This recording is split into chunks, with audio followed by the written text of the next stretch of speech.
Hi, my name is Charles Steinfeld. I'm here with Richard from Afishionado channel. We're here to aquascape his tank.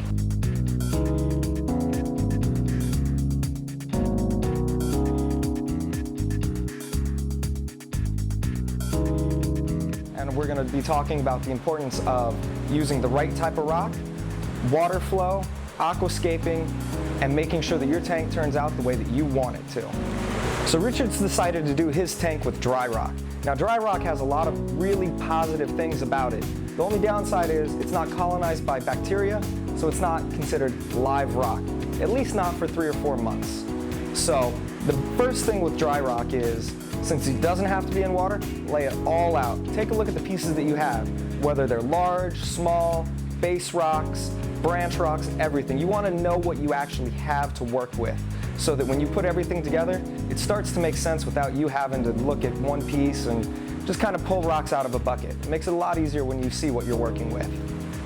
The biggest thing about dry rock is it's sterile, which means you're not going to have any pests, you're not going to have any algae, you're not going to have any of those common problems that you might encounter when you do live rock, whether you purchase it from a store, whether you get it from somebody else online, Craigslist, any other way.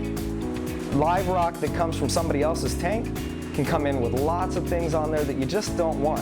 Mantis shrimp, nuisance algae, all sorts of critters that you're just not quite sure about. If you're not quite sure about them, they might not be right for you and they might not be right for your tank. So dry rock is a great alternative, plus it's a little bit cheaper. Alright, so I've been talking about dry rock and live rock, and the difference between the two is really simple. The dry rock turns into live rock when it's colonized by nitrifying bacteria and other types of bacteria, that it's actually going to break down the organics that's in your tank. So when a fish goes to the bathroom or you put a little too much food in there, that bacteria is going to help, not completely solve the problem, but it's going to help to break that down into some inert compounds that aren't going to affect your tank in any negative way. Now, when they say cycle a tank, it's usually, if you go old school, 2 months. Now with added bacteria and things like that, you can generally get it done within 2 or 3 weeks and be ready to go, getting inverts, and then a couple of weeks after that, getting your first fish. So Richard's tank is about 78 inches by 25 inches by 25 inches. So we're going to be looking to put together 2 or 3 rockscapes in that aquarium that's going to give him ample swimming room for all of his high-end wrasse and all of those angels that he loves, as well as plenty of surface area to put all his fun corals that he likes to collect on there as well. So the most important thing that you can do when you're first looking at your tank is make sure that you understand what size the openings are. You don't want to put together a big, gorgeous rockscape and not be able to get it in your tank, especially if you're going to be putting it together outside of the aquarium. So in his tank, it's about a 22-inch by 19-inch opening on the 2 sides, and then there's a smaller 22-inch by about 16-inch opening on the side closest to the overflow. So what we're going to be trying to do is come up with a couple of rockscapes that will be able to fit straight in through that 22-inch by 19-inch hole, and maybe we'll have to slide it over. Maybe we'll get lucky and it'll be able to slide just right into that 16-inch. All right, so Richard, his tank, he wanted to go with a bonsai look, which is why we're going to do 2 or 3 different rockscapes. In your tank, you might want not really a rock wall, but a couple of islands, maybe a large structure on one side and an island on another. It's all depending on what you want to do. Because his tank is going to be rocked when it's dry, we have the ability to put the whole structure together outside of the aquarium. And that's exactly what we're going to do. So with his tank dimensions, what we wanted to do is we wanted to actually tape out what they are on the ground in his garage, because it's clean and not too bad. Not only that, it gives us the footprint. So now we know, beyond a shadow of a doubt, that it's going to fit in the aquarium. And it's not going to touch the walls. It's not going to do this. It's not going to do that. It's going to be exactly what he wants it to be outside of the aquarium, so that when we put it in the aquarium, it's going to be right on the money. There's a lot of different ways that you can put your rockscape together. You can do titanium rods, you can do acrylic rods, you can do glue, you can do hydraulic cement, you can do E-Marcos. There's all sorts of different ways that you can do it. For the purpose of this demonstration, we're going to be using hydraulic cement. So let's get going. Now when using any of the two-part combinations, dry with a liquid component, you want to be really careful not to get any of the dry powder in your lungs because it'll burn. It's not very good for you. So what we're going to do is we're going to add it very carefully. Gotta love that powder.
So now we've got Richard's rockscape kind of all set out. It's all curing.